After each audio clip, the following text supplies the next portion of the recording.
ini homer ya, ini fermentasi haram ya gitu. Oh enggak, ini nggak termasuk homer. Komentar yang harus siap diterima tuh itu. Oh nggak apa-apa, aku udah mitigasi untuk hal itu. Oh pasti bakalan ada komentar kayak gini.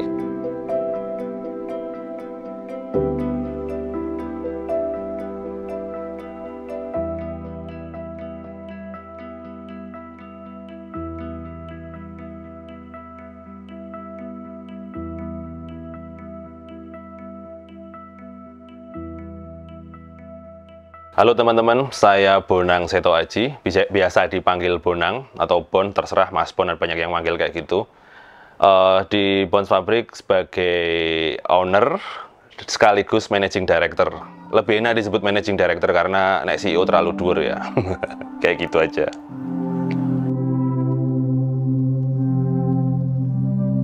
Kalau untuk saat ini saya lebih ke istilahnya gimana ya, mengapresiasi sebuah rasa dengan menggunakan indera pengecap lidah.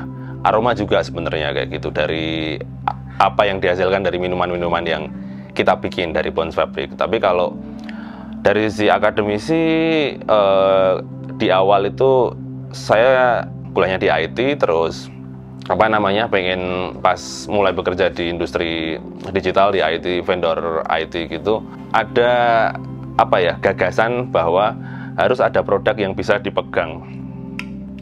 Pokoknya yang bisa dipegang, yang bisa dijual menggunakan platform-platform online IT yang sudah ada. Daripada kita bikin, mending kita menggunakan platform yang udah ada dan mengutilize. Gagasannya lebih kepengen ada produk fisik sing iso didol neng online gitu aja sih. Hobi apa ya? Yang pasti mungkin adanya konten ini, suka nge-scroll sosial media, satu sekarang. Yang pertama itu kalau misalkan ada waktu senggang itu, tapi yang kedua yang mandatori harus dilakukan, olahraga, salah satunya sepeda yang ada di belakang saya. Ya mungkin kalau nggak sempat sepedaan ya, kalau nggak lari ya home workout, entah nge-gym, entah apa gitu, saya lakukan. Yang penting ada gerak. Selanjutnya apa ya, masih relate sama produk di samping saya ini, lebih ke kuliner sih mas, sebenarnya mas. Kuliner nggak cuma makanan ya, tapi minuman juga dicoba. Intinya mengapresiasi sebuah rasa dengan indera pengecap dari makanan atau minuman yang dihasilkan dari mana aja, dari negara mana aja, dari kultur atau adat mana aja, harus kita coba, harus saya coba kayak gitu sih. Untuk menambah hasanah database indera pengecap ini, kalau saya rekam di otak, misalkan suatu saat dari database yang saya nguliner tadi itu bisa diimplementasikan di sebuah produk, salah satunya kombucha, bisa apa enggak, kayak gitu aja sih. Background orang tua sendiri mungkin kalau dari bapak almarhum, bapak tuh dulu ambil seni patung. Jadi sepanjang hidupnya ketika dia berkarya, dia background orang tua, sebelum saya melanjutkan menjelaskan bapak itu sebagai pematung segala macam, beliau lebih ke mediocre aja sih. Jadi bukan dari keluarga yang tinggi banget, bukan dari yang rendah banget, tapi ya tengah-tengah kayak gitu. Terus kalau melanjutkan tadi, bapak tuh kalau di dunia seni itu posisinya dia mostly ngerjain project, atau istilahnya kalau di seniman tuh artisan kali ya. Jadi lebih ke ngebantu seniman yang sudah tersohor. Ya yang saya rekam otak pada waktu masa kecil itu, beliau sempat ngebantu almarhum Edi Sunarso yang bikin patung Selamat Datang, patung Dirgantara di Pancoran. Beliau sempat ngebantu salah satunya almarhum Pak Edi Sunarso ini untuk berkarya patung kayak gitu aja sih. Kalau dari bapak itu, kalau dari ibu itu dulu meneruskan usahanya kakek, crafting. Terus kerajinan tangannya lebih ke tenun, ATBM. Jadi kalau dari sisi background keluarga, bisa dibilang saya poin pertama terlahir dari keluarga yang mediocre. Kedua masih ada tes urusan seni. Ketiga masih ada tes insting urusan berbisnis, berwirausaha segala macam. Jadi apakah hasil dari mereka bisa saya turunkan pure 100% langsung dari orang tua? Enggak ya, paling enggak ada segelumit berapa persen sehingga bisa saya bisa saya kemas dengan bentuk yang baru. Salah satunya mungkin sekarang yang saya tekunin serius ini kombucha ini, Bounce Fabric ini, kurang lebih kayak gitu. Saya anak nomor 2 dari 3. Kalau ya pokoknya cowok saya, cewek. Kalau kakak saya berhubungan dengan seni, beliau desain grafis, dan FYI desain grafisnya Bounce Fabric apa jenenge istilahnya apa guideline brandnya ini yang desain beliau. Saya minta tolong beliau, ada beberapa keyword, intinya simple, casual, dan deluxe. Akhirnya terimplementasi, tereksekusi dengan hasil yang cukup luar biasa ini. Pas dilihat sepintas tuh sangat-sangat bernyawa gitu lah, ada spirit, ada soulnya gitu. Terus kalau adik itu sekarang ngebantu saya di produksi.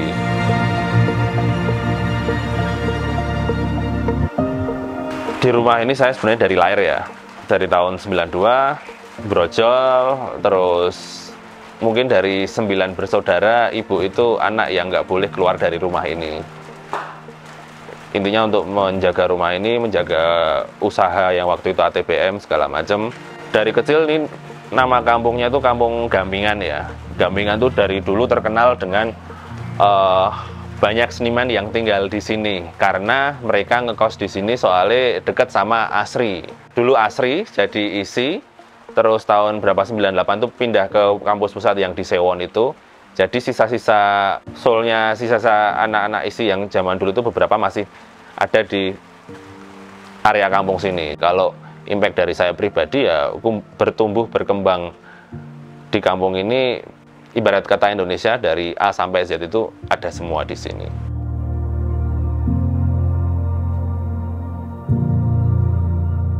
Niatannya tuh pengen produk fisik yang bisa dipegang. Aku nggak tahu waktu itu apa, ya pada akhirnya pengen ya udah yang paling gampang dijangkau adalah RTD ready to drink. Waktu itu saya ngebuat kopi cold brew itu di brand sebelumnya. Terus habis itu lambat laun ternyata menu kopi dingin pada akhirnya itu bukan sungguh sih, getting realnya adalah orang kalau ke coffee shop itu cari menu kopi panas, either espresso base, cafe latte, cappuccino, mungkin yang sekarang lagi happening magic. Akhirnya mencoba untuk ke ranah produk lain yaitu kombucha berbasiskan teh. Kok demand-nya lebih tinggi kombucha ketimbang kopi kayak gitu, dan akhirnya mencoba lebih diseriusin lagi. In the end si kopi ini saya take down perlahan-lahan sehingga kita full di kombucha sampai brand barunya keluar gitu aja sih.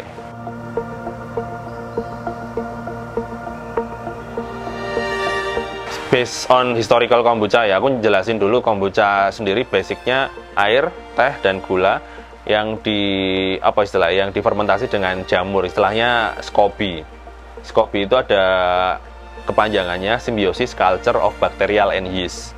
Jadi itu antara simbiosis kultur atau koloni antara bakteri dan ragi. Ragi ada yang menyebutnya juga dengan khamir, itu masih satu part of istilah untuk biang untuk fermentasi gitu ya. Terus air teh gula ini difermentasi dengan SCOBY selama 1 minggu dan terjadilah hasilnya kombucha yang terfermentasi, yang akhirnya keluar sparkling, keluar bubbling, rasanya lebih asam kayak gitu. Dan tadi kan jamurnya sendiri kalau bahasa yang familiar wordpad ya, itu adalah SCOBY kan, Symbiosis Culture of Bacterial and Yeast. Tapi kalau di orang Indonesia di era dulu menyebut jamur SCOBY ini adalah jamur dipo. Kombucha sekarang yang ada di samping kita sendiri itu sebenarnya sudah ada di Indonesia itu sekitar dari tahun 70 sampai 80. Bahkan ada beberapa customer kita yang datang gitu, mungkin dari level ibu-ibu kita yang sudah, orang tua kita yang mungkin di level yang sudah lansia gitu. Biyen ki ono Mas, dulu tuh ada istilahnya teh jamur. Tahun 70 tuh ibu saya bikin kayak gitu. Dan aku juga wow, jadi ada sumber baru lagi ternyata. Ya, emes aja ternyata sudah ada di era-era generasi gitu. Itu aja sih yang menjadi titik hal yang menarik dari kombucha, ternyata sudah ada dari dulu di Indonesia gitu. Perihal riset kombucha yang tadi itu, untuk literasi kombucha akhir-akhir ini mungkin selama pandemi itu sudah mulai, orang-orang sudah mulai terliterasi mengetahui kombucha dari konten-konten sosial media yang ada selama pandemi. Mostly orang-orang yang awal-awal bikin kombucha, dia stylenya lebih ke hard kombucha, yang over sparkling sama over acid. Ini untuk taste keseluruhan untuk orang-orang Indonesia pada umumnya itu sangat-sangat niche. Jadi nggak semua orang suka terhadap kombucha dengan style rasa yang hard kombucha tadi, over sparkling atau over acid. Dan in the end, ketika saya juga nyoba kombucha buatan saya awal-awal pada masa itu tetap ini stylenya bukan aku banget deh ini. Dan aku yakin dengan cita rasa taste note kayak gini, ini bukan yang dimauin orang-orang Indonesia pada umumnya. Karena aku sadar diri bahwa lidahku cukup lidah market ya. Tercetuslah pikiran, bisa nggak sih dibikin lebih ke easy to drink kayak gitu, yang nggak nyangkut di sini, yang nggak over sparkling atau over acid di tenggorokan, di kerongkongan kayak gitu. Akhirnya saya riset lebih dalam lagi, lebih lanjut lagi, terciptalah ada ide untuk bikin soft kombucha. Poin plusnya soft kombucha ini yang pertama, satu, sparklingnya aku bisa bilang mungkin ya 11-12 sama soft drink kayak gitu. Terus yang kedua, acidity dan kemanisannya balance, cukup balance. Terus yang ketiga, ngomongin kadar alkohol lebih lanjut, soft kombucha itu mostly sudah di bawah 0,5% sesuai dengan fatwa MUI yang ada sekarang ini. Fatwa di tahun 2018 kan menyatakan bahwa minuman yang kadar alkoholnya 0,5% tidak bisa dikatakan halal. Dan soft kombucha yang kita develop itu kemarin kita tes itu di 0,29, dan alhamdulillah Bounce Fabric sendiri sudah dapat sertifikasi halal dua kali malah. Aku submit yang self declare, dan akhirnya sepertinya ada butuh nambah varian lain untuk disubmitin. Kita akhirnya gasin untuk yang reguler. Akhirnya makin kesini makin menjadikan kombucha yang saya bikin, yang kita bikin, yang Bounce Fabric bikin itu lebih easy to drink. Semua orang bisa minum kombucha dengan dengan santainya, nggak perlu seruput-seruput kayak gitu sih. Itu bisa aku bilang ya 70% respon baik, 30% respon buruk karena tidak familiar dengan taste fermentasi kombucha.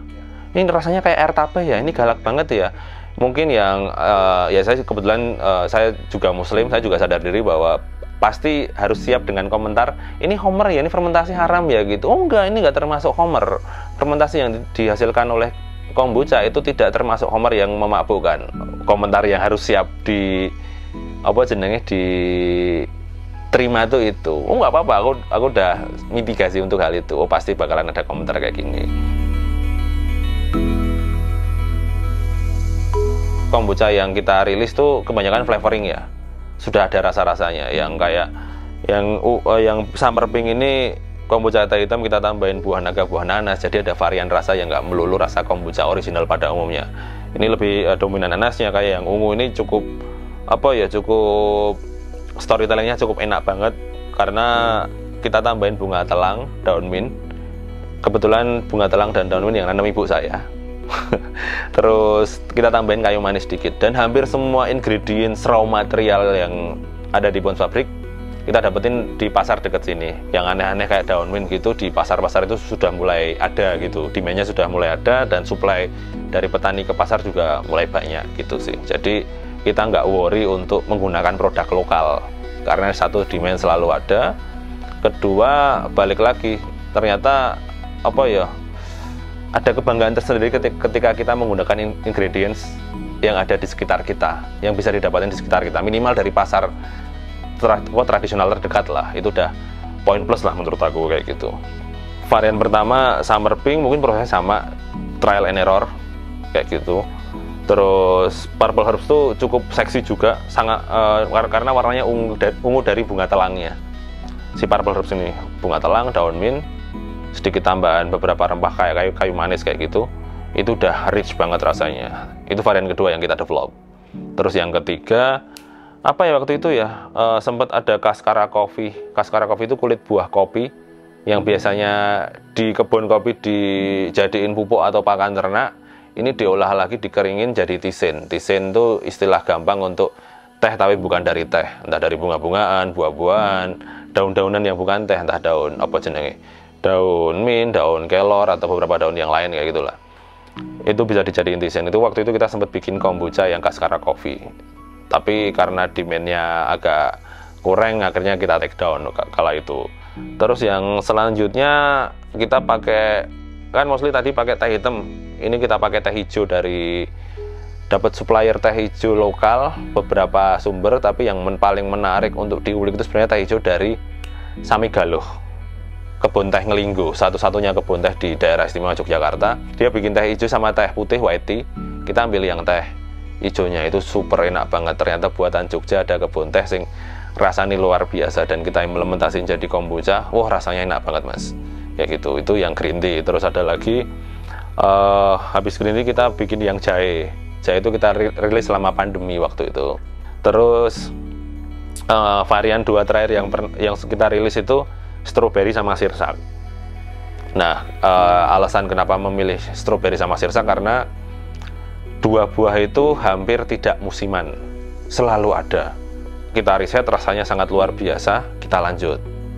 Test market juga oke banget, banyak yang suka kayak gitu. Fase-fase itu yang harus kita lakukan juga. Terus yang terakhir banget itu sirsak. Kenapa kepikiran sirsak? Aku tanya supplier buah yang di dekat pasar sini, buah sih nggak musiman selalu ada apa? Aku bilang gitu. Sirsak. Dia bilang gitu. Dia bilang gitu. Si bakule gue. Nah serius? Oke. Sekilo berapa rata-rata? Kalau naik paling mahal segini, kalau paling turun segini. Oke. Jadi aku bisa kalkulasi COGS-nya seberapa nanti kalau ya udah aku coba dulu buat riset. Kita riset, rasanya luar biasa, tekstur warnanya juga luar biasa, terutama aromanya sih sirsaknya dapat banget sih kayak gitu. Dan ini varian terakhir yang kita rilis, dan sepertinya cukup segini dulu, tinggal fokus fokus naikin jualan sembari riset varian lain atau produk lain kayak gitu sih.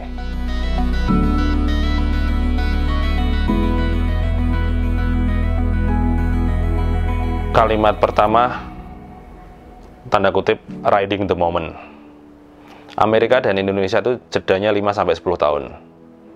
Di US, kombucha persebarannya sangat luar biasa.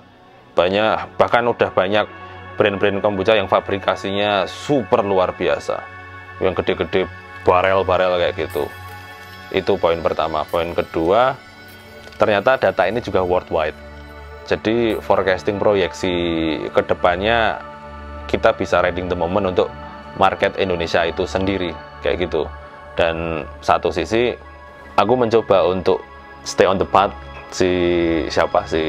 dengan kombucha ini, karena aku yakin ini sangat-sangat potensial. Apapun di luar urusan kesehatan ya. Dari sisi soal rasa, kombucha itu cocok banget jadi alternatif refreshment yang better. Aku nggak bilang lebih baik, paling baik dari semuanya, tapi alternatif refreshment yang better. Kenapa aku yakin banget kombucha ini bisa jadi ladang lah, bisa dibilang kendaraan aku ke depannya?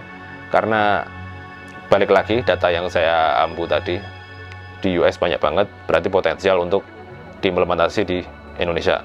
Bahkan di Australia juga sempat ada data bahwa next big things for FMCG beverage, salah satunya kombucha.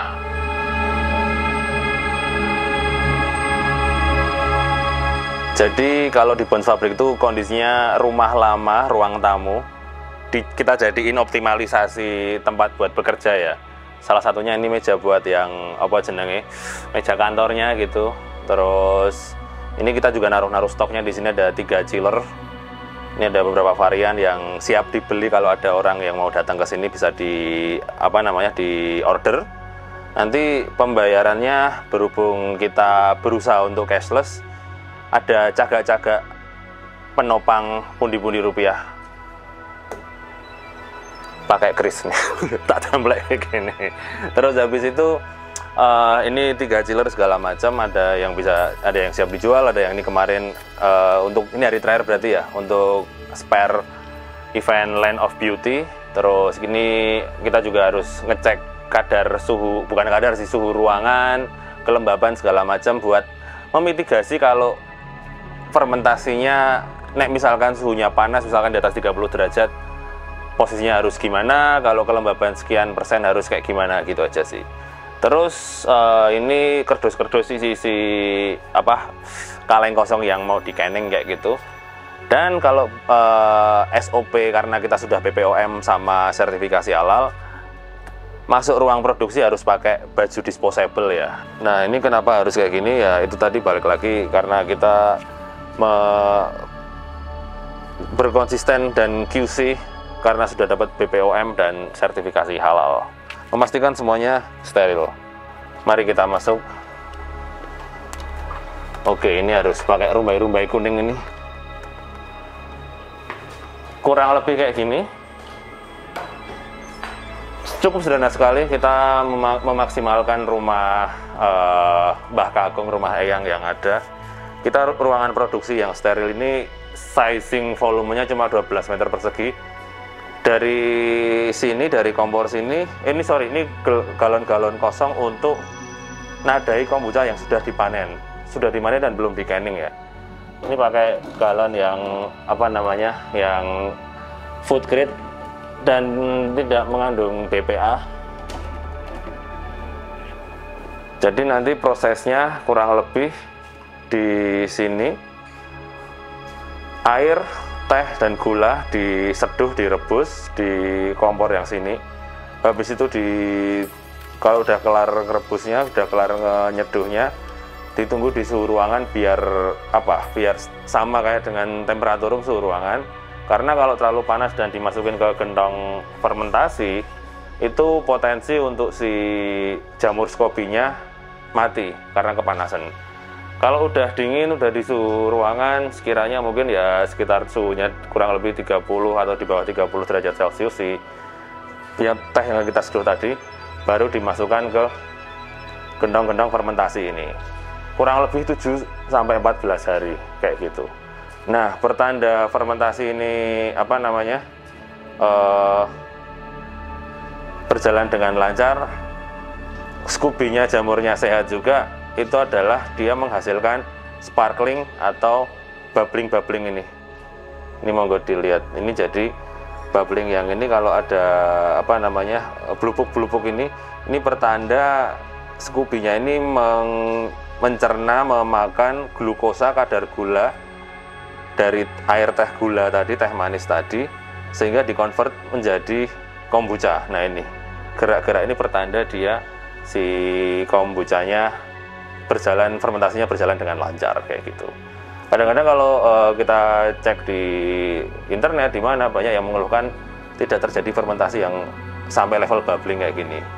Kalau dari kita pengalaman Bond sendiri sih tetap pengaruh di suhu sama kelembaban udara sih, sama sirkulasi udara juga. Makanya harus tetap terjaga semua itu. Satu lagi, higienitas ruang produksi, tempat produksi sekitar tempat fermentasi itu juga harus diperhatikan. Jangan sampai, istilah bahasa Jawa ini, jangan sampai kemproh atau kotor gitu ya. Ketika ini semuanya sudah sudah 7 hari fermentasi, itu baru kita panen. Setelah kita panen, kita flavoring dengan buah-buahan kayak yang samarping tadi, buah naga, buah nanas. Kita masukin ke gendong fermentasi yang macam kayak gini, toples macam gini, untuk diinfus dengan buah-buahan tadi. Mungkin ya 1-3 hari, soalnya setiap perlakuan varian beda-beda juga kayak gitu. Dan ini posisinya setelah di infuse, flavoring sudah berhasil, baru kita panen lagi, terus kita canning, kita kaleng kayak gitu di mesin kaleng yang belakang itu tadi. Mesin kaleng kosongnya kita kita steril, istilahnya disinfektan food grade dulu, baru di filling, masukin kombuchanya, terus di canning di sini kayak gitu, kurang lebih kayak gitu. Dan ini so far mesin kalengnya kita geber terus, sempat ada yang rusak juga. Terus harus nambah alat lagi buat yang lama di servis meneh. Kurang lebih gitu sih kalau secara garis besar untuk pembuatan kombucha Bonds Fabrik. Sangat-sangat simpel, sederhana, tapi yang pasti yang dibutuhin dari semua pengalaman saya sendiri adalah konsisten dan persisten. Itu paling apa ya, paling suffer dan paling ultimate sacrifice-nya di situ sih.